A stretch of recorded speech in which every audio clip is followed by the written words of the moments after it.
There's so many times in life you don't want to be doing what the fuck you're doing. You can't just fucking quit. Remember this isn't a hobby, it's in a fucking joke, it's a fucking lifestyle. So what you say to yourself is important. There's no fucking coach, there's no trainer to keep you going, it's only you. So think about this, you've been working your whole life to get a fucking seat at the table. The seat at the table is you want to be the best amongst all the best people in your fucking career field. So you finally get that letter. It's steak, lobster, it's a big dinner. Everybody's showing up, dressed to the nines. Make sure you show up soaking wet for fucking getting after it, working out hard. Towel around your neck. You respect the event. So make sure you put that towel over that nice chair so you don't fuck it up. The whole thing is this. Don't say a word. Stay uncommon amongst uncommon people. You're never done. Don't stop when you're tired. Stop when you're done. Stay hard. I get to about 200 and some odd miles and I'm sick as hell. Can't breathe, high altitude pulmonary edema, totally jacked up. And now the doctor tells me if you get off course now and you go to the doctor, you won't be able to come back and finish the race. So I had to make a call. Like, you know what, I'm pretty messed up, got off. I'm literally laying in bed and I thought, honestly, I swear to God, I thought that someone was speaking to me. It was like, you're not done yet, motherfucker. And I'm like, what the fuck is this? It was actually probably my subconscious saying, get your ass back out there. I know that I'm already, DNF'd. So no matter what happens here, I'm not gonna be an official finisher of this race. This isn't for glory. No. This is now for the fact that you can. So either you can sit here and not and think about that for a whole year until you come back here and do this, or you can go out there for yourself and take some kind of pride in knowing that you could and you did. I have 40 miles to go. I'm gonna have Jennifer drop me back off at the spot where I left. Now I'm gonna finish this fucking race. All the fucking times that I was like, this is, I'm not going back. And I went back, I'm not going back, and I went back, I'm not going back, and I went back. It showed me even more of what we have as humans, if we're willing to go there and we're willing to push that extra step. And like I say, I always tell people, a lot of people, man, how do you do what you do? At the end of the day, I ask myself one question: can I take one more step? And usually the answer is yes. So if you can answer that question and not take another step, that is real failure. That is real quitting. So a lot of people can take one more step, but they choose not to. I don't know if you can take 2 steps. You got to answer that question after you take the first step. But I can always take one more step, so if I choose not to, that's on me. And I got to live with that. What separates me from a lot of people is they go into a daunting task, and the task is overwhelming. Like when I heard the pull-up record was 4,020 pull-ups, and I was talking about breaking this record, people are like, oh my God. I went right to a pen and paper. They go, what are you doing? I'm doing the math, man.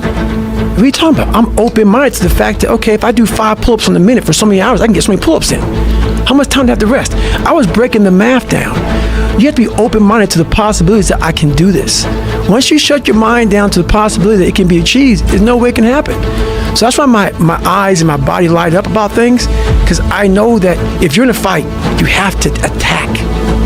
You have to keep attacking. The enemy has to know he is not going to give up. You must break the soul of whatever the fuck is in front of you. That's what I realized. I was never breaking the soul of anything in front of me. So that's why I came with the thing called Taking Souls in my book. I started to devise ways to break a soul of a human being, of an object, of whatever's in front of me. If you keep on attacking something, nothing wants to stand in front of anything that is relentless. Nothing. At mile 70, man, it was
So while you're hungry, a lot of people are hungry, but humility is everything.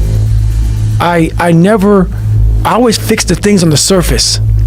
So if I couldn't read and write, I learned to read and write.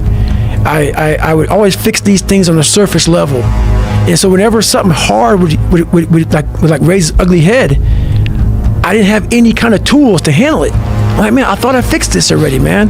But no, I didn't go deep into the dungeon of my soul to say, okay, what is making you a quitter? What is making you a weak man?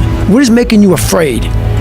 And so that's why I kept on quitting and going back to start, or not knowing how to get through hard times. And that's why I always tell people, I'm not a theorist. I didn't study, I didn't study a fucking book. I literally put myself in a fire repeatedly like a sword. You put a sword in the fire repeatedly and repeatedly. If you keep on doing that, you're gonna get a nice sword. And then you keep on beating it. You gotta beat the shit out of it. And that's what I am.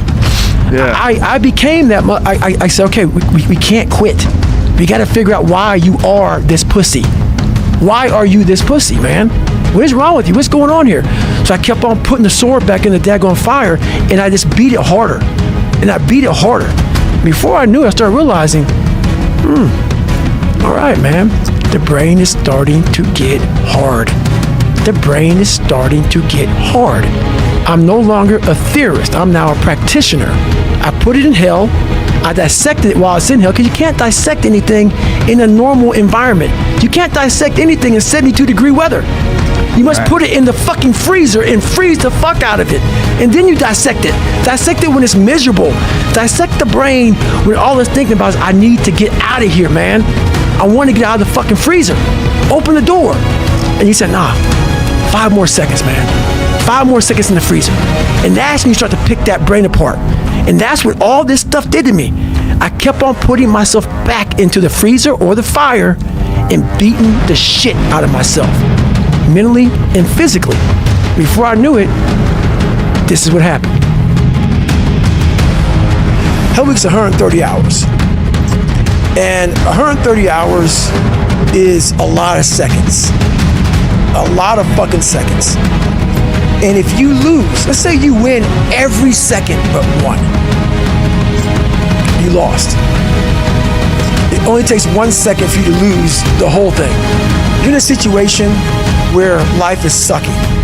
Let's say you're in extreme cold water and your life is flashing before your eyes. Every time that wave goes over your head, your thought process is, I gotta get the fuck out of this water. And you're in Hell Week. And you're hour 1 of 130 fucking hours. It's all fun and games, okay? Because at the beginning of Hell Week, the guns are going off. It's like a pep rally. So you're fucking hyped up. And your boys are linked arms and you're getting sprayed. And it's like a fucking pep rally. But then what they do is they shut that shit off. They shut it off. All that hoo-yah, all that hype, it gets real quiet. And they march you out to that surf zone for something called surf torture. And it's that water, that Pacific Ocean is cold as shit. So no more pep rally. You're now in your head. You're linked arms with, your brothers beside you. You don't know if they're gonna be there long or not. You don't care. You think about yourself. You lay back, and that first wave hits you. Your mind goes straight from hour 2 all the way to hour 130. You can't process 5 days of this shit. You're now in a fuck you, like I gotta get out of here. You're in fight or flight. It's cold, I can't be cold this long. And then this is where that 1 second decision comes in. You forgot every reason why you wanted to be there. You don't care about SEALs. You don't care about any of this shit. You don't care about fighting for your country. You don't care about that gaudy gold trident that they put on your chest. You don't care about any of that shit no more. All you want to do is go back home. You want the warmth. You may want something to eat. You want your girl to hold you. All those things of comfort are there in that 1 second. And this is where people lose. So what I do in that 1 second, because we all think about quitting when shit's hard. But what you have to do in that 1 second is hard to process information during pain. Because that pain takes over and you can't think rationally. You're thinking about fight or flight, save yourself. That's not a rational thought. It's not a thought that's going to get you through hard times. Most people fail that 1 second. So what happens, what I do in that 1 second, and there's a bigger process to all this, but in that 1 second, so I physically stay in the water, but mentally, I'm on the fucking beach with the fucking instructors. And the instructors, it's cold outside, so they got these parkas on, they got their cup of fucking Joe, and they're warm because they've already been through it. So now it's your turn to go through it. So mentally, I get back with them. I'm still in the water physically, but mentally I'm back with them. I'm chilling. I got my parka on, and now I'm thinking logically because I'm warm now. Mentally, I'm warm. I've taken that 1 second. Let's not quit yet, Goggins. Let's fucking think about your options. Where are you going to end up if you quit this shit? Where are you going to go? What are you going to say to yourself? Because you know you're going to get warm. The second you get out of this water, you can take a shower, and you could be warm. And in 5 days, you could be out. So I start thinking logically. I calm my brain down because your brain just wants to get the fuck out. Ring the bell, put your helmet down, get warm, and then you're really fucked. And these are the things you have to think about in the 1 second decision. So that's what that's all about. It's about gaining control of your mind, putting things back in the proper perspective, and then saying, I really do want to be here. And I'm going to have a bunch of these 1 seconds through this 130-hour journey. And I have to learn to control these, because if I fail one of these 1 seconds, I will not be a SEAL. I will not be a doctor. I will not be a lawyer. I will not be whatever the fuck it is. So that's how important that 1 second decision is. It's all about your mind takes control of you. You have to say, fuck you. I run this motherfucker. And that's what that's all about.